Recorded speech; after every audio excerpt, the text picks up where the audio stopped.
Hello students, अब नया lecture आ गया है अपना कूलॉम्स लॉ। ठीक है, इलेक्ट्रोस्टैटिक पढ़ रहे थे हम लोग। इलेक्ट्रोस्टैटिक के 2 लेक्चर ऑलरेडी हम लोग पढ़ चुके हैं। ये हमारा नेक्स्ट लेक्चर आ गया है जिसका नाम है बच्चों, टॉपिक का नाम क्या है, कूलॉम्स लॉ। इलेक्ट्रोस्टैटिक के अंदर मेन टॉपिक में से आता है बच्चों कूलॉम्स लॉ। कूलॉम्स लॉ आ गया तो आपको बहुत सारी चीजें इलेक्ट्रोस्टैटिक की क्लियर हो जानी है। ठीक है, तो इलेक्ट्रोस्टैटिक का जो टॉपिक आ गया है अपना, वो क्या है बच्चों, कूलॉम्स लॉ में लेने वाले हम लोग। कूलॉम्स लॉ इलेक्ट्रोस्टैटिक की ब्रांच के अंदर आ रहा है हमारे पास। ठीक है, उसके बाद कहां पर है बच्चों हम लोग, यहाँ पर हम लोग क्या पढ़ रहे हैं, कहां पढ़ रहे हैं, पूजा अकेडमी चैनल पर। और मैं कौन हूं, राम सर, और आप कौन हो, राम जी की सेना। ठीक है, तो ये हैशटैग हमने तैयार किया आपके लिए, राम जी की सेना पूजा अकेडमी। तो आ जाओ, बढ़िया से लेक्चर के लिए तैयार हो जाओ। अभी मैं आपको कराने वाला हूं इलेक्ट्रोस्टैटिक के अंदर कूलॉम्स लॉ। अच्छा, कूलॉम्स लॉ कराने के बाद इसमें बच्चों में समझाने के लिए अच्छे अच्छे प्रॉब्लम्स भी लूंगा, लेकिन एक और लेक्चर पूरा बनाऊंगा जिसमें इसकी खाली क्वालिटी प्रॉब्लम्स कराऊंगा, न्यूमेरिकल्स कराऊंगा, चाहे जेई का हो, बोर्ड का हो, या अपने जो लेवल की चीजें होती है, सारी चीजें इंक्लूड होंगी उसके अंदर। ठीक है, तो वो सारी चीजें आपको एक और लेक्चर में अच्छे क्वालिटी न्यूमेरिकल्स के फॉर्म में मिलेंगे। डीपीपी भी आपको मिलेगी, डीपीपी का सोल्यूशन भी हम वीडियो के फॉर्म में आपको प्रोवाइड कराएंगे। यानी इसको क्लियर करने के लिए हम 3 चीजों से आपको क्लियर करा देंगे। एक तो आज कॉन्सेप्ट टॉपिक और जितनी भी कॉन्सेप्चुअलाइजेशन चीजें होंगी वो करा देंगे हम आपको, है ना, डेरिवेशंस के साथ। फिर उसके बाद हम इसकी क्वालिटी प्रॉब्लम्स भी करेंगे, डीपीपी सॉल्व करेंगे, ताकि ये टॉपिक बहुत बढ़िया से हमको क्लियर हो जाए। ठीक है, तो जो अभी स्टूडेंट्स जो 12th में आए हैं वो बहुत ध्यान से पढ़ेंगे। क्यों? क्योंकि हर कॉन्सेप्ट को बहुत डिटेल में बताने वाला हूं, चीजों को एक्सप्लेन करके, एलैबोरेट करके बताऊंगा। ऑनलाइन में ऑफलाइन का फील हमको आएगा। चलो आ जाओ, शुरू करते हैं लेक्चर इलेक्ट्रोस्टैटिक का कूलॉम्स लॉ। मैं हूं आपका राम सर और आप हो मेरी राम जी की सेना। ठीक है, तो आ जाओ बच्चों, कूलॉम्स लॉ बात कर लेते हैं थोड़ा। कूलॉम्स लॉ आसान सा टॉपिक है, आपको बहुत अच्छा लगेगा समझने में। समझते समझते अच्छे अच्छे प्रॉब्लम्स करने लग जाओगे और आपको मालूम भी नहीं चलेगा। तो कैसे जरा देखते हैं, कूलॉम्स लॉ की बात कर लेते हैं। तो यार कूलॉम्स लॉ इलेक्ट्रोस्टैटिक की ब्रांच में 2 चार्जेस के बीच के लिए फोर्स ऑफ अट्रैक्शन के बारे में या रिपल्शन के बारे में बताता है। तो सबसे पहले डिस्कस कर लेते हैं क्या है ये। तो it states that the force of attraction or repulsion between any 2 point charges, ठीक है ना, at rest। ठीक है, मैंने क्या कहा कि it states that the force of attraction और repulsion between any 2 charges at rest is directly, ठीक है, directly proportional to product of magnitude of charges, ठीक है ना, and inversely proportional to square of distance between them। मतलब कि मैं ये कहना चाहता हूं कि आपके पास बच्चों कोई, पहली बात ये हाईलाइट करने वाला पॉइंट है बच्चों, पॉइंट चार्ज होना चाहिए। पॉइंट चार्ज क्या होता है अभी डिस्कस करूंगा मैं इसके बारे में। कि यहां पर सबसे पहली बात तो मान लो बच्चों, एक पॉइंट चार्ज यहां है जिसको मैंने क्या कह दिया, Q1। एक और पॉइंट चार्ज लिया बच्चों जिसमें यहां पर क्या कह दिया, Q2। इनके बीच का डिस्टेंस मान लेते हैं बच्चों R है, ये इनके बीच का डिस्टेंस R है। तो बच्चों ये बताओ कि ये जो फोर्स है वो इस तरफ लगाएगा, इसके ऊपर फोर्स ऑन 1 ड्यू टू 2, और ये इधर क्या लगाएगा बच्चों, इधर फोर्स लगाएगा, फोर्स ऑन 2 ड्यू टू 1। यानी पहले वाले पर ये वाला चार्ज, इसको फोर्स इधर लगाएगा, और दूसरे पर ये वाला चार्ज फोर्स इधर लगाएगा। तो इसीलिए मैंने यहां पर लिखा है F12 का मतलब force acting on first charge due to second, और F21 का मतलब क्या हो गया बच्चों, F21 का मतलब force acting on second charge due to first. ठीक है, तो इसको ऐसे दिखाया जाता है बच्चों। तो इसको ऐसे दिखा दिया मैंने, यहां पर इस फॉर्मेट में दिखाया हुआ है, यहां पर इसका मतलब ये मैग्नीट्यूड है, सिर्फ मैग्नीट्यूड। अभी वेक्टर फॉर्म अलग से लेंगे तो ये मैग्नीट्यूड है। दोनों लग रहे हैं एक दूसरे के अपोजिट, मैग्नीट्यूड वाइज सेम होंगे दोनों, लेकिन डायरेक्शन वाइज कैसे होंगे बच्चों, अपोजिट होंगे। मैग्नीट्यूड वाइज तो सेम है पर डायरेक्शन वाइज कैसे हैं, ये अपोजिट होते हैं एक दूसरे के। ठीक है, तो यानी कि इसका मतलब क्या हुआ यहां पर, ये कहना क्या चाहते हैं अपनी इस फॉर्मूले के जरिए, है ना। इसको, इस स्टेटमेंट को अगर मैं मैथमेटिकली, इस स्टेटमेंट को अगर मैं मैथमेटिकली कर दूं तो कैसे हो जाएगा, जरा देखो। यहां पर इसको मैं मैथमेटिकली एक्सप्रेशन, है ना, मैथमेटिकल एक्सप्रेशन, या मैथमेटिकली मैं इसको एक्सप्रेस करता हूं। तो मैथमेटिकली कैसे होगा बच्चों? तो मैं बोल रहा हूं फोर्स जो है वो डायरेक्टली प्रोपोर्शनल है product of magnitude of charges. जो दो चार्ज लिए हैं हम लोगों ने, उन दोनों चार्ज के प्रोडक्ट का, है ना, मैग्नीट्यूड के दोनों का क्या है, ये प्रोडक्ट है। साथ में क्या है बच्चों, F is inversely proportional to square of distance between them, यानी दो इक्वेशन बन गई हमारे पास। ठीक है, एक तो कह रहा है कि वो जितनी दूरी बढ़ाओगे जितना डिस्टेंस बढ़ेगा, जितना ज्यादा डिस्टेंस बढ़ाओगे उतना फोर्स कम होगा। हमको तो पता ही है बच्चों, थोड़ा ग्रेविटेशनल फोर्स से मिलता जुलता है ना, उसके बीच में हम डिफरेंस भी करेंगे।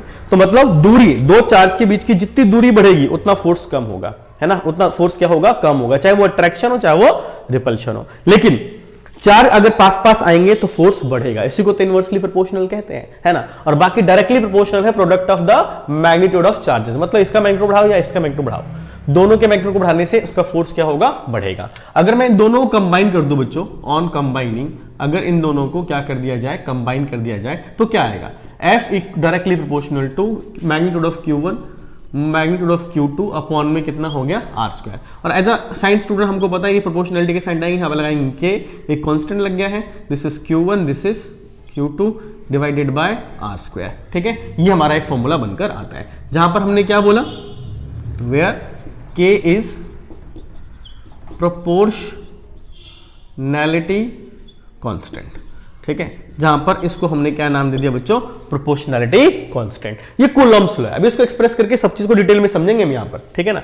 बट यहां पर ध्यान दे लेना कि ये कहता है, ये सिंपल सी बात है कि इसके अंदर कूलॉम्स लॉ, कूलॉम्स लॉ है कुछ नहीं, सिंपल सी बात है, एक बार रिपीट कर देता हूं फटाफट। It states that the force of attraction और repulsion between any two point charges at rest, है ना, रेस्ट पे होना चाहिए, one of the charge must be at rest, ठीक है, is directly proportional to the product of magnitude of charges and inversely proportional to square of distance between them. जहां पर मैंने दो चार्ज लिए हैं, दोनों फोर्स एक दूसरे के बराबर है पर अपोजिट डायरेक्शन में लग रहे हैं, उसी को मैथमेटिकली एक्सप्रेस करके बताया गया है। जहां पर इसको मैं प्रोपोर्शनलिटी हटा रहा हूं तो वहां पर क्या लगा रहा हूं, के लगा रहा हूं। ठीक है बच्चों, उसको और एक्सप्लेन करते हैं चीजों को जरिए कूलॉम्स लॉ को, है ना। कूलॉम वाज द साइंटिस्ट जिन्होंने इनके बारे में बहुत अच्छे से डिटेल में सब कुछ बताया। ठीक है, इसके अंदर बच्चों आ जाओ तो थोड़ा ध्यान देना एक बार, ठीक है ना। यहां पर क्या है कि हमारे लिए यहां पर सबसे इंपॉर्टेंट चीज क्या दिख रही है बच्चों, के दिख रही है यहां पर ये जो k है, जहां पर k को मैंने दिखाया है और इसकी वैल्यू होती है 1/4 पाई एप्सिलॉन नॉट, है ना, 1/4 पाई एप्सिलॉन नॉट। मैं क्या पढ़ रहा हूं, इसको मैं जो पढ़ रहा हूं, इसको क्या रीडिंग कर रहा हूं मैं, एप्सिलॉन, ठीक है, NAUGHT, एप्सिलॉन नॉट। मतलब कि एक सिंबल, इसको तो नॉट बोलते हैं ना, एप्सिलॉन नॉट होती है हमारी। ये क्या होती है अभी बताने वाला हूं इसके बारे में। इसकी जो वैल्यू होती है बच्चों 9 × 10 की पावर कितनी, 9 न्यूटन मीटर स्क्वायर पर कूलॉम स्क्वायर होती है, इस तरीके से। तो यहां पर क्या है, इसको हमने क्या नाम दिया है, क्या चीज, ये तो सिंबल को मैंने पढ़ा हुआ है, ये क्या चीज है, तो बच्चों इसको बोलते हैं इलेक्ट्रिकल परमिटिविटी ऑफ, ठीक है ना, electrical permittivity in free space. आप फ्री स्पेस कह लो या वैक्यूम कह लो, ठीक है जी, क्या कह सकते हो इसको, वैक्यूम भी कह सकते हो। ठीक है, यानी कि किसी चार्ज को फ्री स्पेस में रख दिया जाए या एयर जहां पर हो वहां रख दिया जाए, तो उसके अंदर अगर आप रखते हो तो कुछ मीडियम जो है जो मीडियम होती या मीडियम नहीं होती, तो वो कितना अलाउ करते हैं चार्ज को फोर्स प्रोड्यूस करने के लिए, वो उसकी परमिटिविटी कहलाती है उस मीडियम की। यहां फ्री स्पेस की बात हो रही है, ये अपने आप में एक बहुत ही इंपॉर्टेंट पॉइंट है बच्चों। यहां पर इसको अगले लेक्चर में, यानी कि कूलॉम्स लॉ के बाद के अगले लेक्चर में, पूरे एक लेक्चर में इसको डिटेल में समझाया जाता है ना, और समझाया जाएगा इसको। ठीक है, तो यानी कि यहां पर अभी सिर्फ ये मान के चलो कि ये एक ऐसी वैल्यू है जो आपको बताती है कि दो चार्जेस के बीच में कितना लगने वाला है। वो मीडियम की, हर अलग अलग मीडियम की अलग अलग होती है। फिलहाल फ्री स्पेस के बारे में है ये। तो इसकी जो वैल्यू ली गई है बच्चों वो होती है 8.85 × 10 की पावर -12, और ये होता है पर न्यूटन पर मीटर स्क्वायर कूलॉम स्क्वायर। ठीक है, यानी इसकी जो ये वैल्यू है बच्चों, ये ध्यान रखनी होती है हमको, ठीक है ना। वैसे पेपरों में दे दिया जाता है ना, ये इसकी वैल्यू है 8.85 × 10 की पावर -12 पर न्यूटन पर मीटर स्क्वायर कूलॉम स्क्वायर, जहां पर ये बताती है किसी मीडियम के अंदर चार्ज कितना अलाउ करते हैं two to interact with each other, कितना फोर्स लगाना, चाहे अट्रैक्शन हो चाहे वो क्या हो, रिपल्शन हो। तो ये चीज है, इसके ऊपर एक लेक्चर हम अलग से ले ही लेंगे, तो टेंशन वाली बात नहीं है। अभी फिलहाल ये मान लेंगे कि ये क्या चीज है, एप्सिलॉन नॉट है, और ये हर मीडियम की अलग अलग होती है जो अलाउ करती है कितना फोर्स लगेगा। ठीक है, तो यार ये जो फॉर्मूला है बच्चों, यहां पर इस फॉर्मूले के अंदर के की वैल्यू को इतना लिया गया है। तो जैसे मैंने कैसे किया होगा इन चीजों के लिए, तो कई बार क्या होता है बच्चों को सिंपल सी प्रॉब्लम आती है, मान लो कैसे यूनिट ऑफ के कैसे निकाला सर आपने, ये यूनिट कैसे निकाली। तो यूनिट निकालना बड़ा आसान सा काम है, कैसे यूनिट ऑफ के कैसे निकाल सकता हूं बच्चों, जरा देखना। तो अगर मैं यहां से के की वैल्यू निकालूं, यहां से के की वैल्यू निकालूं तो क्या आ जाएगा, एफ इधर आ जाएगा तो आर स्क्वायर, नीचे कितना आ जाएगा बच्चों Q1, और यहां पे कितना आ गया Q2। ठीक, इसका बताओ के, इसका क्या होता है न्यूटन, है ना न्यूटन, इसका कितना होता है मीटर स्क्वायर, इसका कुलॉम यानी कुलॉम इंटू कुलॉम यानी कितना आ गया न्यूटन मीटर स्क्वायर पर कुलॉम स्क्वायर, या फिर क्या न्यूटन मीटर स्क्वायर पर कुलॉम स्क्वायर, ऐसे लिख सकते हो। दिस इज द यूनिट, है ना। किसका यूनिट निकाले बच्चों, के का। अगर मान लो मुझे किसकी यूनिट निकालनी है, यूनिट ऑफ एप्सिलॉन नॉट। ठीक, यूनिट ऑफ एप्सिलॉन नॉट। तो जरा देखो के की वैल्यू कितनी थी, 1/4 पाई एप्सिलॉन नॉट। तो ये बताओ एप्सिलॉन की वैल्यू कितनी आ सकती है सर, तो 1/4 पाई अपॉन में के, है ना बच्चों। अब ये बताओ, ये 1/4 पाई तो कांस्टेंट है, इसकी यूनिट तुम्हें पता ही है, इसकी यूनिट कितनी है, तो इसकी यूनिट क्या है बच्चों, ये रहे न्यूटन मीटर स्क्वायर पर कूलम स्क्वायर। तो के की वैल्यू कितनी है, यूनिट कितनी है, इसको पलट दो, पर newton metre square coulomb square, यानी जस्ट उल्टा। यानी कि अब जैसे ये उल्टा हो गया हमारे पास, ये ना मैंने यहां पर एप्सिलॉन नॉट की वैल्यू थी ना बच्चे, ये एप्सिलॉन नॉट था, है ना यहां पर। तो एप्सिलॉन नॉट की वैल्यू कितनी आई यूनिट में, पर न्यूटन पर मीटर स्क्वायर कूलम स्क्वायर, यानी जस्ट किसका उल्टा है, इसका रेसिप्रोकल कर दो, न्यूटन का पर न्यूटन, मीटर स्क्वायर का पर मीटर स्क्वायर, और पर कूलम स्क्वायर का कूलम स्क्वायर, है ना। तो एक अगर इसका भी याद हो गया तो इसका भी आप आराम से कर ही सकते हो। तो यार यूनिट भी निकाल ली हम लोगों ने, है ना। यूनिट जो मैंने निकाला है बच्चों, ये सिस्टम जो मैंने करके दिखाया आपको, that is called SI unit system, है ना। यानी जो मैंने निकाला है सिस्टम, ये जो सिस्टम है बच्चों, ये किसका है, एसआई यूनिट का। ये ध्यान रखना, ये मैंने जो लिखा है ये किसके अंदर है बच्चों, एसआई सिस्टम, है ना, एसआई यूनिट है, एसआई यूनिट है। अगर मैं यहां पर क्या कहता हूं कि ना इसके अंदर इन सीजीएस सिस्टम, ठीक है। अगर हम सीजीएस सिस्टम में चलते हैं तो इसमें ज्यादातर बच्चों क्या होता है, इलेक्ट्रोस्टैट, ठीक है। क्या बोलते हैं बच्चों, इलेक्ट्रोस्टैट यूनिट, ये बोलते हैं इसको, या ईएसयू बोलते हैं, या फिर इसको इलेक्ट्रोस्टैट कूलॉम बोलते हैं, ठीक है। इलेक्ट्रोस्टैट कूलॉम बोलते हैं, यानी करीब हम बोलते हैं बच्चों क्या कि 1 कूलॉम इक्वल टू, चार्ज के लिए है बच्चों, ये चार्ज वगैरह के लिए इस्तेमाल किया जाता है, यूनिट फॉर चार्ज, इसके लिए इस्तेमाल किया जाता है। तो इसमें करीब कितना होता है, 3 × 10⁹ स्टेट कूलॉम, ये चार्ज के लिए इस्तेमाल करते हैं। तो कई बार सीजीएस वगैरह का पूछ लेते हो तो एक्स्ट्रा में मैंने आपको ये बता दिया है, ठीक है। तो यार ये जो हमारे पास सिस्टम है बच्चों, ये पूरा निकाल दिया हमने यूनिट वाइज, ठीक है। अगर कभी कभी हम लोग इन चीजों को लेके चलते हैं तो कभी कभी एग्जाम में सीधा सीधा यूनिट पूछ लेते हैं कि भाई यूनिट बता दो, है ना। समटाइम डायमेंशंस भी पूछ लेते हैं, डायमेंशन बता दो। तो अगर मुझे कभी भी किसी चीज की यूनिट पता होगी तो डायमेंशन निकालना भी कोई बहुत बड़ी बात नहीं है, जैसे कि मैं आपको निकाल के दिखाने वाला हूं, ठीक है। कैसे, जरा देखना एक बार। डायमेंशन ऑफ, मान लो के निकालना है मेरे को, डायमेंशन ऑफ के, तो मैं कैसे निकाल सकता हूं, जरा देखना। तो सबसे पहली बात यूनिट लिख लो, यूनिट ऑफ के अभी याद दिलाया मैंने आपको बच्चों, कितना होता है, न्यूटन मीटर स्क्वायर पर कूलम स्क्वायर, ठीक है बच्चों। अब इसके लिए तुम जानते हो कि यहां पर ब्रैकेट में लिख देता हूं कि सबको पता है कि 1 न्यूटन कितना होता है, किलोग्राम मीटर पर सेकेंड स्क्वायर होता है, ठीक है बच्चों। और आपको बता दूं कि कूलम जो होता है वो एम्पियर सेकेंड के बराबर होता है। कैसे होता है तो तुम्हें पता होना चाहिए, I इक्वल टू कितना होता है, Q/T होता है। तो ये बताओ कि Q की वैल्यू कितनी आ जाएगी, I × T। तो ये कूलम हो गया, ये एम्पियर हो गया, ये सेकेंड हो गया, है ना बच्चों। तो यहां पर ये हो गया, ये IS नहीं है, 1 है ये, है ना 1।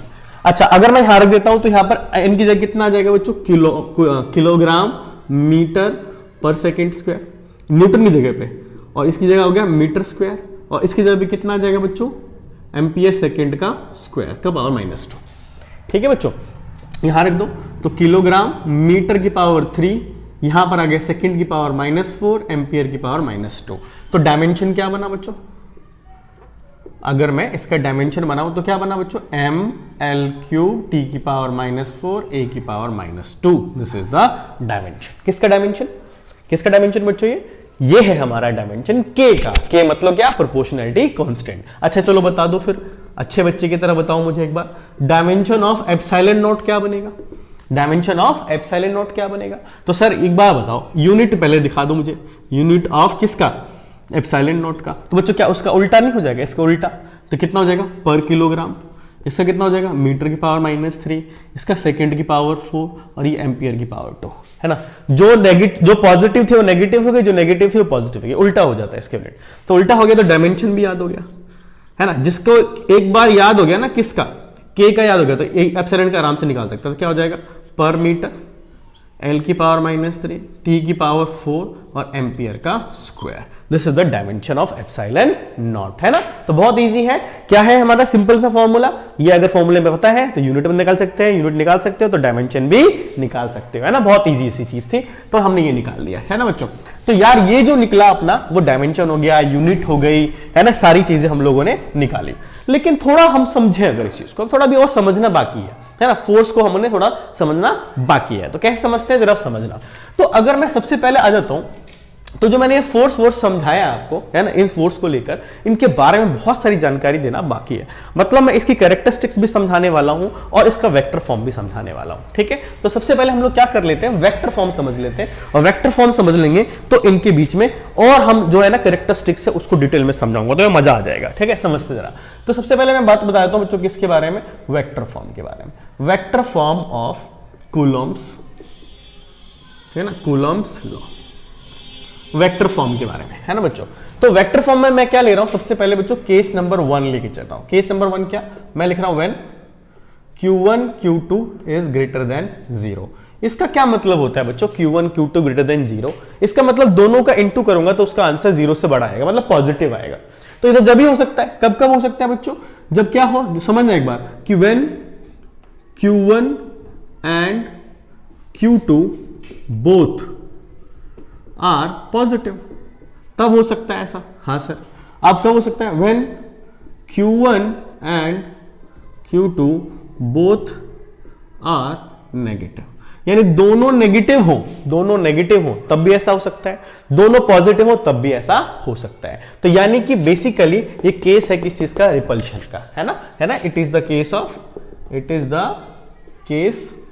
ऑफ रिपल्शन, है ना। ऐसा होता है ना पेपर में, कभी कभी क्या कर देते हैं वो लोग, ऐसे नहीं लिखते, वो लिख देते Q1 Q2 ग्रेटर देन 0, बच्चे परेशान हो जाते हैं क्या बोल रहे हैं सर ये, है ना। तो Q1 Q2 ग्रेटर देन का मतलब 0 क्या मतलब क्या होता है कि या तो दोनों पॉजिटिव होंगे या तो दोनों कैसे होंगे, नेगेटिव होंगे, और उसको मैं इस केस के जरिए दिखाने वाला हूं, ठीक है। तो समझते हैं कैसे। जैसे मैंने इसको ग्राफ के ऊपर पहले रिप्रेजेंट कर दूंगा बच्चों, ऐसे करके, इसको x मान लो आप, इसको y मान लो आप, इसको z मान लो आप। यहां पर कोई चार्ज रख लो बच्चों, Q1 एक चार्ज रख लिया, एक और यहां पे चार्ज रख लो, दिस इज Q2, है ना। 2 पॉइंट चार्जेस हैं, क्या है ये, पॉइंट चार्जेस हैं, है ना। अभी पॉइंट चार्ज के मैं डिस्कस इनकी इंपॉर्टेंस समझाने वाला हूं, तो पॉइंट चार्जेस के बारे में डिस्कस करूंगा मैं अभी। तो बच्चों क्या है यहां पर कि इसके बीच का मान लो कोई भी डिस्टेंस कितना है बच्चों, r है, और मैंने इसके ओरिजिन से मिलाते हुए ऐसे मिला दिया, unit vector, position vector r1 vector, ये एक पोजीशन वेक्टर जो हो गया, इसका क्या हो गया बच्चों, r2 वेक्टर, जो पोजीशन को डिटरमाइन कर रहा है। और ये इन दोनों के बीच का डिस्टेंस जो है हम उसको r से दिखा सकते हैं या r12 से दिखा सकते हो, कोई दिक्कत नहीं है, r12 से भी दिखा सकते हो इसको, है ना। इस तरीके से मैंने दिखा दिया। तो बच्चों अगर मैं क्या करता हूं कि इसको एज अ वेक्टर के फॉर्म में ले लेता हूं और ऐसे रिप्रेजेंट कर देता हूं, इसका नाम रख देते हैं O, इसका नाम A, इसका नाम B, ठीक है, ऐसे करके रिप्रेजेंट कर दिया। तो बताओ बच्चों क्या होना चाहिए, ये दोनों चार्ज है, this is Q1, this is Q2, दो चार्ज है, ये 2 चार्ज है। तो ये इसको फोर्स कहां लगाएगा सर, तो ये बच्चों इस लाइन ज्वाइनिंग पर फोर्स इधर लगाएगा, लाइन ज्वाइनिंग में इसी लाइन को ज्वाइन करते हुए फोर्स किधर लगा देगा, इधर लगा देगा। तो मैंने 2 बोला है, तो फोर्स ऑन 2 ड्यू टू 1, और इसी लाइन को ज्वाइन करते हुए एक फोर्स इधर भी लग जाएगा बच्चों, force on 1 due to 2, force on 1 due to 2, इसी लाइन को ज्वाइन करते हुए ऐसा बना दिया, समझाने के लिए इस तरह से, ठीक है बच्चों। तो अब मैं क्या करने वाला हूं, यहां पर थोड़ा ध्यान देना, इसको मैंने कह दिया, ये वाला ट्राइंगल देख लेना कि इन ट्राइंगल OAB क्या यूज कर रहा हूं, using triangular law of vector addition, है ना। ये 11th क्लास का टॉपिक बच्चों, ये triangular law of vector addition. बहुत सिंपल सी बात है कि एक वेक्टर इधर जा रहा है यानी कि R1 वेक्टर, है ना, R1 वेक्टर ये वाला वेक्टर, या इसको मैं अभी वैसे लिख देता हूं, this is OA vector plus ये वाला जो इस डायरेक्शन में जा रहा है तो ये क्या हो गया AB वेक्टर। फिर इसके तरफ आ जाएगी जो इसकी इसी की अपोजिट डायरेक्शन में आ रहा है ना, यहां पर क्या हो जाएगा बच्चों ये OB वेक्टर। इनको अगर ले लिया जाए तो क्या आ जाएगा R1 vector plus R12 vector equals to R2 vector. तो बच्चों अगर कोई बोलता है हमसे कि ये R12 वेक्टर कितना होना चाहिए, ये R12, तो सर ये हो जाएगा R2 वेक्टर माइनस का R1 वेक्टर, पोजीशन वेक्टर है इन दोनों के बीच का, ये पोजीशन वेक्टर है ना। तो यहां पर एक खास बात है बच्चों कि ध्यान देना है, यहां पर बहुत अच्छी अच्छी बातें हैं यहां पर क्या समझने के लिए, कि कोई भी अगर तुमसे बोल दे कि भाई ये बताओ कि R12 क्या है, तो ये पोजीशन वेक्टर इन दोनों के बीच का डिस्टेंस है। तो हियर एक बात लिख देता हूं मैं यहां पर कि R12 वेक्टर का मैग्नीट्यूड ले लो या R21 वेक्टर ले लो, है ना, कुछ भी कह लो, चाहे तुम इधर से 12 लिख दिया 21 लिख दो, कोई फर्क नहीं पड़ता, उनको हम लोग R से दिखा सकते हैं। इन दोनों के बीच का डिस्टेंस का ये मैग्नीट्यूड है, ठीक है, ये डिस्टेंस का क्या है मैग्नीट्यूड, चाहे R12 के लिए 21 के लो, वो डिस्टेंस तो कितना रहेगा R ही रहेगा।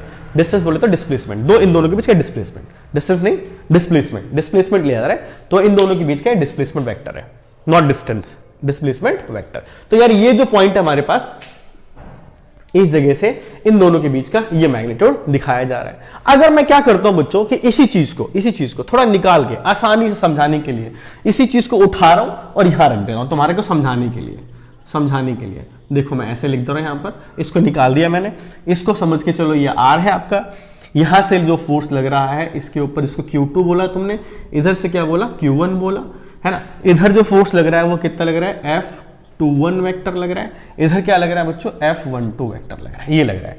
तो हमने क्या कहा कि इसको समझाने के लिए, क्योंकि आप जानते हो वेक्टर क्वांटिटी है तो मैग्नीट्यूड भी होगा और डायरेक्शन भी होगा, तो एक यूनिट वेक्टर भी बनाना पड़ेगा। तो मान लो इसका यूनिट वेक्टर बना लेते हैं, तो इसका यूनिट वेक्टर किधर बनेगा, इस पॉइंट चार्ज का, इस पॉइंट चार्ज का यूनिट वेक्टर R12 कैप, इस डायरेक्शन में 1 से 2 की तरफ।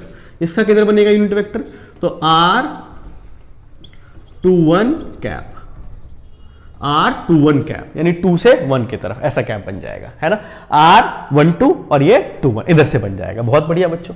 तो अगर मुझे बताओ कि फोर्स निकालना है, नाउ समझना, फोर्स ऑन 1 ड्यू टू 2 निकालना है, तो फॉर्मूला क्या होता है 1/4 pi epsilon not Q1 Q2 upon में R²। ये तो हो गया मैग्नीट्यूड, क्योंकि मैं वेक्टर क्वांटिटी ले रहा हूं, तो ये तो मेरा क्या हो गया मैग्नीट्यूड। अब मुझे क्या लेना पड़ेगा डायरेक्शन कैसे लेना पड़ेगा, यूनिट वेक्टर के साथ में लेना पड़ेगा, यूनिट वेक्टर के लिए।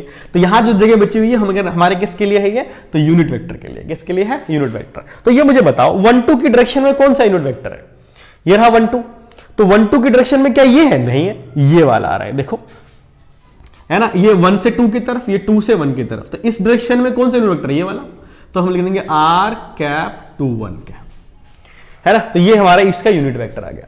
अब इस यूनिट वेक्टर के अकॉर्डिंग बच्चों चलता हूं मैं, तो F12 वेक्टर लिख देता हूं यहां पर 1/4 pi epsilon not, this is Q1 Q2 divided bye R²। और बच्चों इसको ओपन कर देते हैं, इसको, है ना, इस फॉर्मूले को ओपन कर देते, तो क्या आ जाएगा R21 vector divided by R, है ना। ये यूनिट वेक्टर को ओपन किया हम लोगों ने, किसको ओपन किया है, यूनिट वेक्टर को, जहां पर F12 इक्वल्स टू आगे बच्चों 1/4 pi epsilon not Q1 Q2, है ना, और यहां पर कितना हो जाएगा बच्चों R³ इंटू में R21 vector. This is the vector form, ठीक है। ये किसका फॉर्म है बच्चों, वेक्टर फॉर्म है। किसका वेक्टर फॉर्म, कूलॉम्स लॉ का। कूलॉम्स लॉ के कब के लिए, जब Q1 Q2 ग्रेटर देन क्या है बच्चों 0, या तो दोनों पॉजिटिव होंगे या दोनों नेगेटिव होंगे। This is what we call vector form, ठीक है जी। अब इस वेक्टर फॉर्म को कोई ऐसे भी दिखा सकता था, जैसे कैसे समझा रहा हूं मैं यहां पर, थोड़ा सा इसको मिटा रहा हूं, इसको मिटा दे रहा हूं बच्चों, देखो जरा कैसे, जैसे कि मैं क्या कहना चाहता हूं उसको समझना थोड़ा सा, है ना, क्या कहना चाह रहा हूं मैं इसको जरा देखो आप। जैसे कि क्या है यहां पर कि यह लिखा हुआ F12 vector 1/4 pi epsilon not, ये समथिंग, है ना। इस तरीके से अगर हम लोग चाहें तो इनको ओपन भी कर सकते हैं ना, इसको ओपन भी कर सकते हैं। जहां पर R वेक्टर को जानते हो, R वेक्टर कौन था, ये 2-1 है, ये 1-2 है, तो इसकी जगह पे R2 माइनस R1 भी लिखा जा सकता है। तो कोई ऐसे लिख दे तुम्हारे लिए R12 का कैप, यहां पर क्या है 1/4 पाई एप्सिलॉन नॉट, है ना, what is this, this is Q1 Q2, और इसकी जगह पे क्या लिख सकता हूं मैं, यहां R2 माइनस R1 लिख सकता हूं ना, हाँ जी। इसका कितना क्यूब इंटू में ये हमारा हो गया R21 वेक्टर। ठीक है बच्चों, तो ये इस तरीके से भी लिखा जा सकता है, कोई प्रॉब्लम नहीं है, इसमें और इसमें कोई अंतर नहीं है, एक ही बात है। ठीक है ना, तो ये हमने वेक्टर फॉर्म लिया बच्चों किसका, कूलॉम्स लॉ का। कब लिया, जब केस हमारा क्या था कि दोनों का जो मैग्नीट्यूड है वो किससे ज्यादा है, किससे ज्यादा है, तो हमने बोला 0 से ज्यादा है। अब एक और केस लेते हैं बच्चों, है ना, एक और केस लेते हैं, केस 2 हो गया। उसका दूसरा केस देखो जरा, केस 2। केस 2 क्या है बच्चों कि when Q1 Q2 less than 0, Q1 Q2 less than 0। इसका क्या मतलब हुआ कि one of the charge should be negative. मतलब कि दोनों चार्ज में से कोई सा भी चार्ज अगर नेगेटिव हो गया तो ऑब्वियस सी बात है उन दोनों का प्रोडक्ट किससे छोटा आएगा, 0 से छोटा आएगा, है ना। तो इसीलिए यहां पर दूसरा केस हमने लिया है, यहां पर यानी अट्रैक्शन लेना चाहते हैं हम लोग। ठीक है, तो मैं इसका डायरेक्ट डायग्राम बना रहा हूं बच्चों, डायरेक्ट वाला, ये वाला डायग्राम देखो जरा आप, है ना, ध्यान से। ये मैंने लिया यहां पर, this is Q1, this is Q2। Suppose that कि this is positive, this is negative.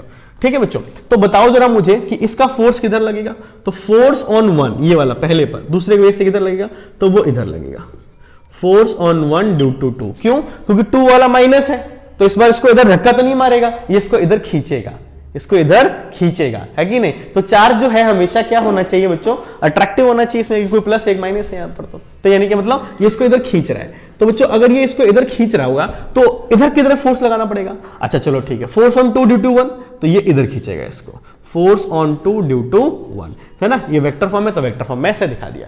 इसका यूनिट वेक्टर कैसे बनेगा बच्चों, तो ये R12 कैप, यहां पर किधर, तो R21 कैप, यूनिट वेक्टर तो नहीं बनेगा 2 से 1 की तरफ, इसका 1 से 2 की तरफ, ऐसा बन गया यहां पर।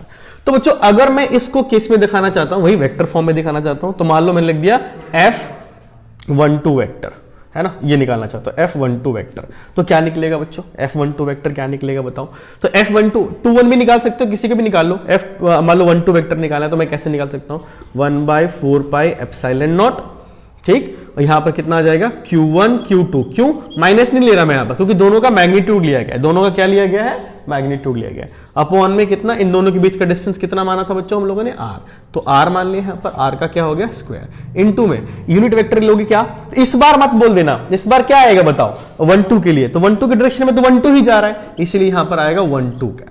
पहले 1-2 था, 2-1 आया था, तो यहां पर कितना आ गया 1-2, क्योंकि दोनों की F12 भी इधर लग रहा है और ये जो यूनिट वेक्टर है वो भी इसी तरफ लग रहा है, इसीलिए यहां पर ये ऐसा आ जाएगा, है कि नहीं बच्चों। इसी को तुम कैसे भी लिख सकते हो, F12 vector equal to 1/4πε0 Q1 Q2 divided by R square, ठीक है, इनटू में इसको कैसे लिखते हो, R12 vector divided by R, ठीक है। तो इसको कैसे लिख दिया जाए, तो F12 vector equals to 1/4πε0 Q1 Q2 divided by R cube, और इनटू में हमारा ये साथ में आ जाएगा R12 वेक्टर, है जी बच्चों। हाँ अच्छा, अगर कोई बोल दे कि F21 वेक्टर निकालो, तो ऐसा नहीं बोला, 1-2 नहीं बोला मैंने, 2-1 बोल दिया होता तो क्या करते, तो सिमिलरली लिख दो ना यार, 1/4πε0 Q1 Q2 bye R cube, यहां 2-1 है तो यहां पर भी कितना आ जाएगा 2-1, सेम टू सेम। तो अगर 1-2 आ गया तो 2-1 निकालना भी आ सकता है, चाहे वो अट्रैक्टिव हो चाहे वो रिपल्सिव हो, तो इसको क्या कहते हैं, वेक्टर फॉर्म, है ना, कोई बहुत बड़ी बात नहीं है।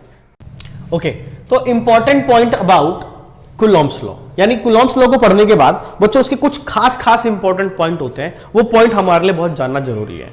वो जान लोगे तो कॉन्सेप्ट बिल्ड हो जाएंगे और आप समझ जाओगे कूलॉम्स लॉ किस तरीके से कब लगेगा और कब नहीं लगेगा, ठीक है। तो मैं यहां कहने वाला हूं क्या चीज, इंपॉर्टेंट पॉइंट्स अबाउट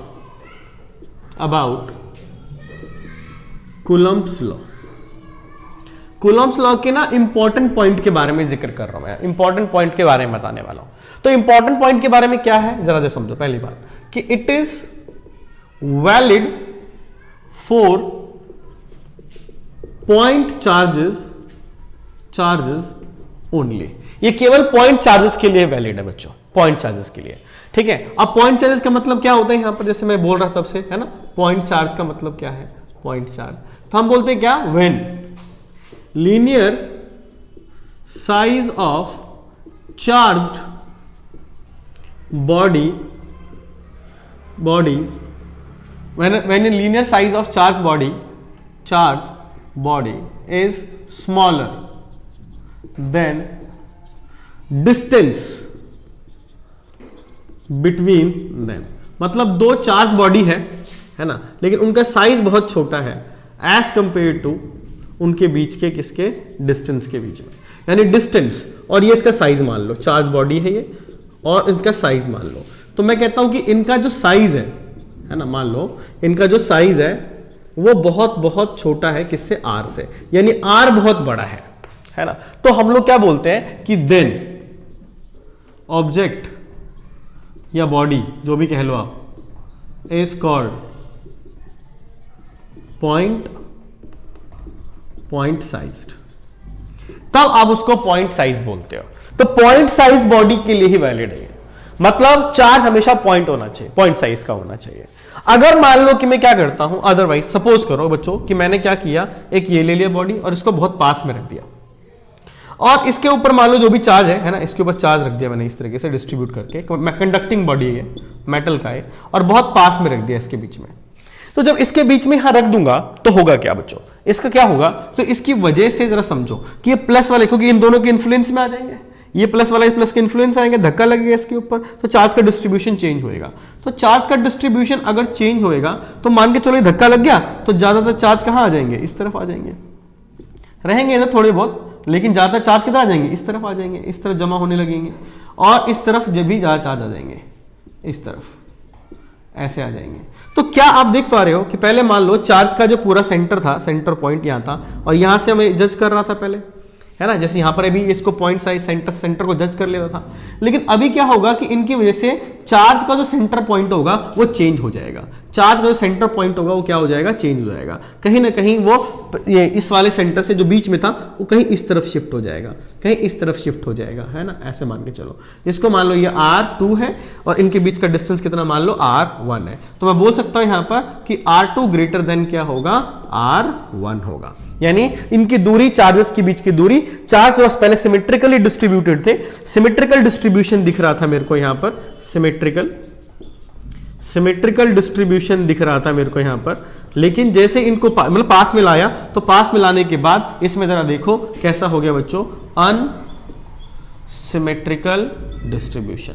तो इसीलिए अगर अनसिमेट्रिकल डिस्ट्रीब्यूशन हो जाता है तो चार्ज का जो सेंटर होगा, centre point, centre of mass निकालते थे, वैसे इसका होगा, सेंटर भी चेंज हो जाएगा चार्ज का, और चार्ज का सेंटर चेंज होगा तो जितना तुम डिस्टेंस सोच रहे थे उससे डिस्टेंस बढ़ जाएगा, इसीलिए जितना तुम फोर्स निकाल रहे होगे वो फोर्स गलत आ जाएगा, यानी कैलकुलेटेड वैल्यू और एक्चुअल वैल्यू में अंतर आ जाएगा। इसीलिए हम कभी भी चार्ज को मतलब जो चार्ज बॉडी होती है एकदम पास में नहीं रखते, ठीक है, दूर रखोगे, जब वो पॉइंट साइज की होगी तभी ऐसा हो सकता है, वरना ऐसा नहीं होगा, ठीक है। जैसे मान लो कि क्या हुआ यहां पर, जब मैंने इसके अंदर सिमिलर चार्ज ले लिया, कैसे चार्ज लिए बच्चों इसके अंदर, यहां पर सिमिलर चार्ज,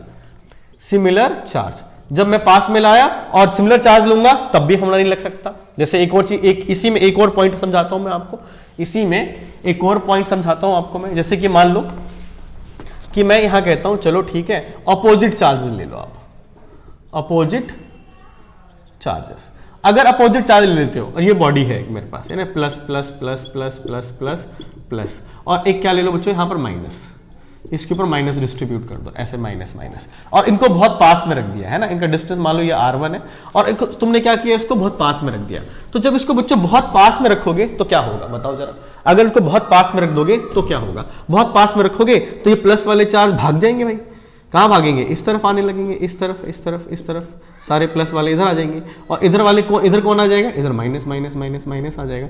तो क्या चार्ज का सेंटर फिर चेंज हो जाएगा बच्चों, वो इस तरफ आ जाएगा इस बार, है ना, चार्ज का सेंटर इस तरफ आ जाएगा, ये हो जाएगा तुम्हारा R2, इस बार R2 कम हो जाएगा किस वाले से, R1 वाले से, डिस्टेंस तुम्हारा कैसा हो जाएगा, कम हो जाएगा। तो क्या बच्चों मैं ये कह सकता हूं, तो हियर आपके नोट का पॉइंट क्या निकला बच्चों, नोट का पॉइंट क्या, कि when charged bodies are placed very close मतलब बहुत पास में, या ऐसे क्लोज लिख दो, close to each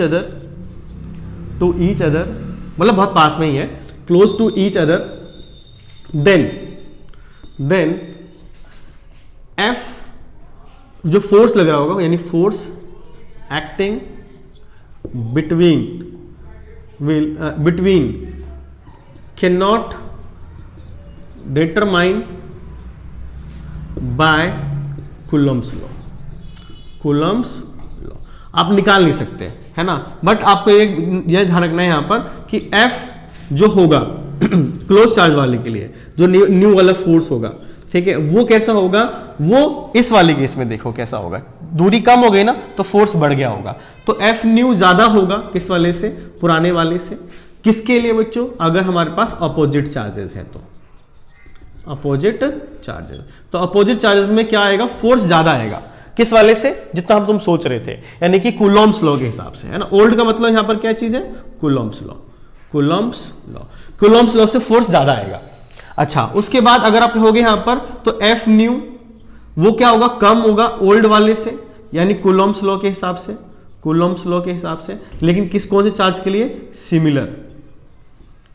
similar charge के लिए। तो सिमिलर चार्ज में फोर्स थोड़ा कम दिखाई पड़ेगा कूलॉम्स लॉ से, और अलग अलग चार्ज में फोर्स ज्यादा दिखाई पड़ेगा, ज्यादा ऑब्जर्व होगा आपको किस वाले से, कूलॉम्स लॉ से। तो इसीलिए ये फॉर्मूले आप यही लगा सकते हैं इन सिस्टम्स के लिए, क्योंकि they are not point size bodies, ठीक है। तो इसीलिए हम इसको किस में लगा सकते हैं, पॉइंट साइज बॉडी के लिए लगा सकते हैं।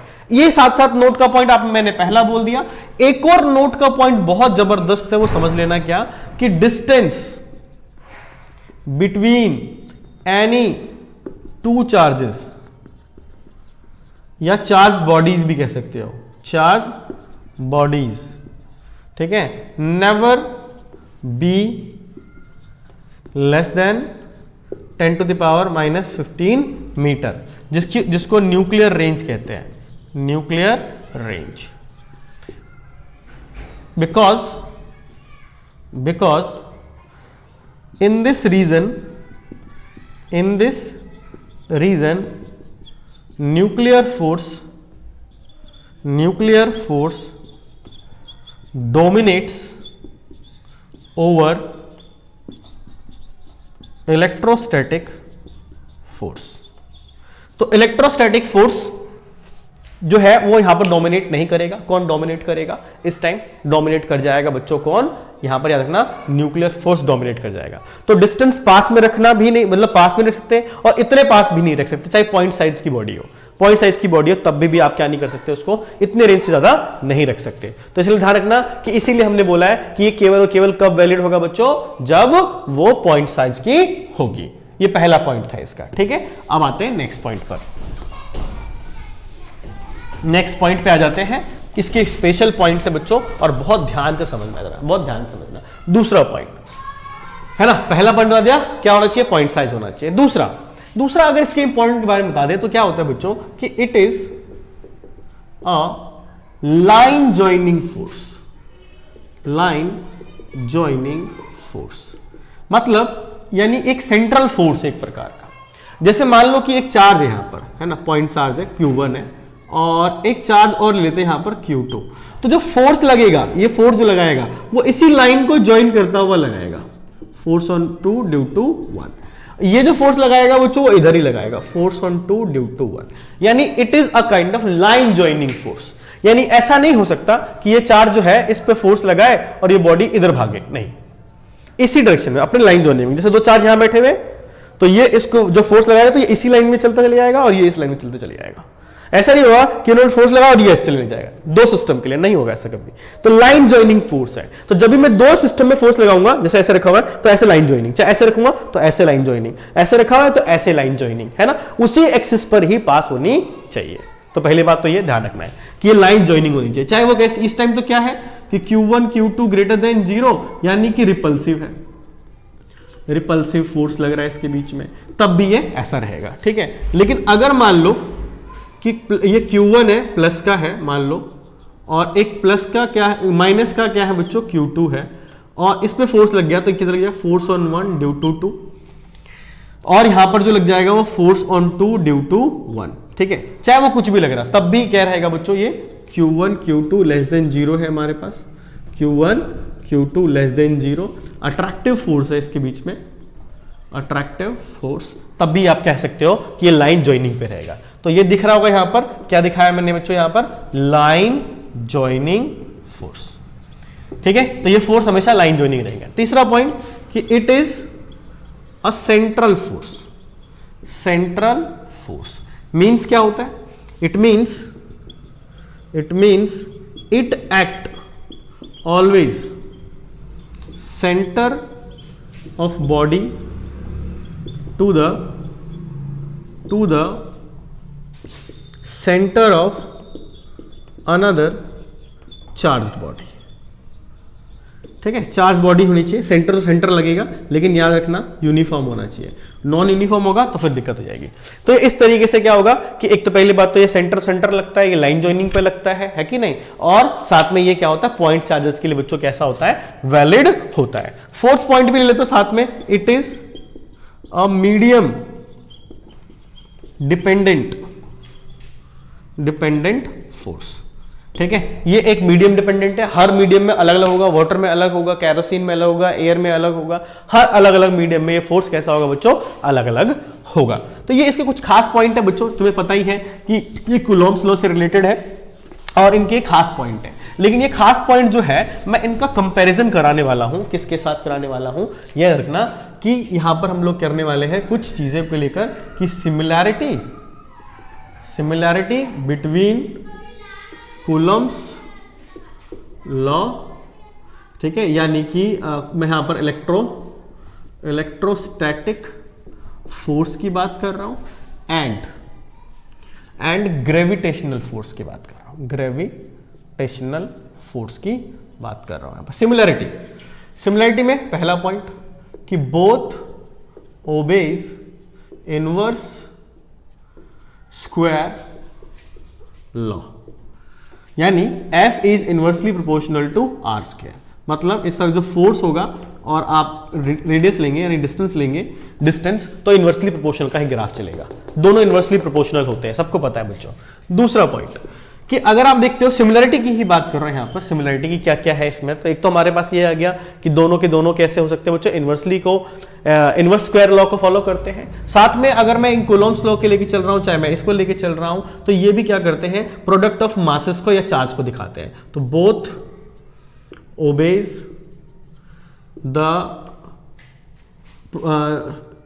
ओबेज प्रोडक्ट ऑफ मासेस और charges in their laws. Means F directly proportional to M1 M2 और F directly proportional to Q1 Q2, है कि नहीं बच्चों। तो दोनों के लिए ये दोनों प्रोडक्ट ऑफ क्या करते हैं, प्रोडक्ट ऑफ मासेस या प्रोडक्ट ऑफ चार्जेस लेते हैं, है ना, उनका मैग्नीट्यूड लेते हैं और दोनों डायरेक्टली प्रोपोर्शनल होते हैं किस चीज के, फोर्स के रहते हैं। ऐसे सिमिलरिटी है इसके बीच में कि दोनों में ये हमारे पास क्या है कि ये इस लॉ को फॉलो कर रहा है, ये भी इस लॉ को फॉलो कर रहा है कि नहीं।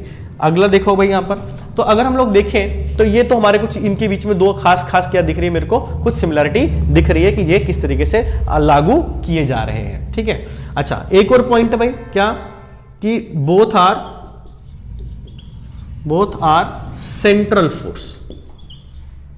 फोर्सेस। दोनों के दोनों कैसे फोर्सेस है बच्चों, सेंट्रल फोर्सेस है। तो ये क्या होगी बच्चों, इसमें कुछ सिमिलैरिटीज होगी, सिमिलरिटीज। अब इसमें कुछ डिससिमिलैरिटीज भी है, वो क्या है वो भी देख लो, है ना, यानी कि डिससिमिलैरिटीज। अब डिससिमिलैरिटीज में क्या होगा, सबसे पहला कि कूलॉम्स लॉ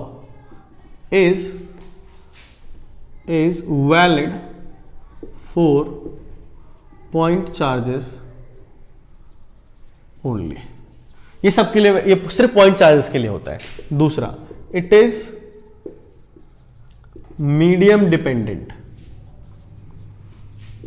लॉ, जबकि ग्रेविटेशनल फोर्स मीडियम डिपेंडेंट नहीं होता। इट मे बी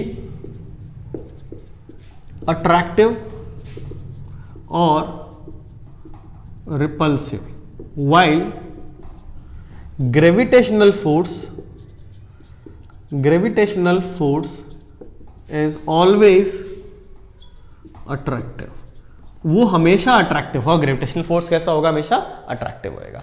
अच्छा उसके बाद अगर आप देख सकते हैं यहां पर, तो एक कंपैरिजन दे रहा हूं यहां पर मैथमेटिकल के हिसाब से, वो जरा समझना एक बार।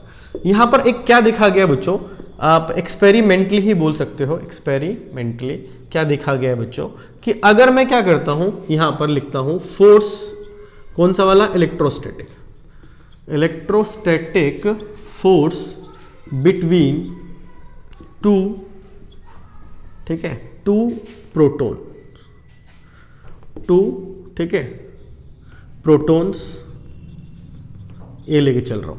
तो अगर मैं देखूंगा चलूंगा तो दो प्रोटॉन के बीच में कितना आएगा, तो F इक्वल टू के, जो प्रोटॉन होते हैं हमारे उस पर चार्ज मान लो E मान लेता हूं, तो E into E divided by R square, यानी कितना आ गया, K E square by R square. अच्छा, अगर मैं कहता हूं कि इसके अगर मैं ग्रेविटेशनल फोर्स निकालना चाहूं, तो gravitational force between two protons, तो ये क्या था हमारा, इलेक्ट्रोस्टैटिक। अब ये कौन सा है, ग्रेविटेशनल, तो क्या आ जाएगा, G mass of proton into mass of proton divided by R square, है ना, सेम डिस्टेंस पे रखा गया है अगर उनको। तो अगर बच्चों मैं क्या करता हूं, इन दोनों को डिवाइड कर देता हूं, यानी ऑन डिवाइडिंग, अगर डिवाइड कर दूं, यानी F E divided bye F G, यानी इनको काट पीट दिया जाए, है ना, इनको रखा जाए, यानी डिवाइड कर दो तो कितना आ जाए, K E square by R square upon में जी मास ऑफ प्रोटॉन, ठीक, इससे कैंसिल हो जाएगा। इनका करीब ऑर्डर जाता है 10 की पावर 36 के आसपास जाता है, 10 की पावर 36 के आसपास जाता है ऑर्डर, ठीक है। लेकिन अगर मैं क्या करता हूं यहां पर, ठीक है, अगर मैं यहां पर क्या करता हूं, जरा देखना कि यही एफ ई लिख रहा हूं यहां पर, इलेक्ट्रोस्टैटिक, और एफ जी, लेकिन किस में लिखा है मैंने, बिटवीन प्रोटॉन एंड इलेक्ट्रॉन, अगर प्रोटॉन और इलेक्ट्रॉन के बीच में कर रहा हूं यहां पर, प्रोटॉन एंड इलेक्ट्रॉन, तो यहां पर वही फोर्स तो वही रहेगा, के प्रोटॉन इलेक्ट्रॉन में चार्ज सेम होता है, K E square by R square, यहां क्या आ जाएगा, R square G mass of proton mass of electron, ये कैंसिल हो जाएगा, क्या आ गया, K E square by G mass of proton mass of electron. इन सब के मास वास दिए जाते हैं बच्चों, इसकी रीडिंग ध्यान रख लेना बस, 10 की पावर 39 के आसपास। तो आप तुम देख सकते हो यहां पर कि यार बहुत ही इंपॉर्टेंट बात है यार, ये बहुत ही इंपॉर्टेंट बात है, क्या चीज, कि यार ये जो चीजें है ना हमारे पास, वो बहुत ही तगड़ी कंपैरिजन है यहां पर, यानी इलेक्ट्रोस्टैटिक फोर्स काफी गुना ज्यादा बड़ा है ग्रेविटेशनल फोर्स से, जो कि इस ऑर्डर पे आ रहा है, तो यानी काफी बड़े फोर्सेस है। तो कूलॉम्स लॉ के लिए ये बहुत ध्यान रखने वाली बात है। और नोट बात याद रखनी है एक चीज, पहली बात क्या, कि कूलॉम्स लॉ, एक पॉइंट और है बच्चों, कूलॉम्स लॉ इज वैलिड, ठीक है, when one of the charges at rest, यानी एक कोई ना कोई चार्ज क्या रहना चाहिए, रेस्ट पे रहना चाहिए। जैसे कि क्या, जैसे कि बच्चों मैं बताने वाला हूं यहां पर, जैसे बताओ कि यहां पर कि Q1 है, रेस्ट पे है, फिर एक और चार्ज है Q2 है, ठीक है ना, Q2 है, ये भी रेस्ट पे है, कूलॉम्स लॉ लगेगा, ठीक है। अच्छा, उसके बाद बताओ, Q1 है रेस्ट पे और Q2 है मोशन में, लगेगा, यस लगेगा, कोई एक रेस्ट होना चाहिए। Q1 है मोशन में, Q2 है मोशन में, लगेगा, नहीं लगेगा, ठीक है। तो one of the charge must be at rest. तो यार ये जो बच्चों मैंने बताया है आपको कूलॉम्स लॉ का पूरा theoretical analysis with the derivations, with the mathematical formula, with their vector form, with their units, everything has been discussed, ठीक है। तो सारे थ्योरेटिकल पॉइंट्स मैंने डिस्कस कर लिए हैं। अब मैं इनके ऊपर नेक्स्ट जो है क्या कराऊंगा, न्यूमेरिकल कराऊंगा, उस न्यूमेरिकल को डिस्कस करेंगे, यानी इस पूरे फॉर्मूले चार्ट से सारा डिस्कशन करेंगे, ठीक है बच्चों। नेक्स्ट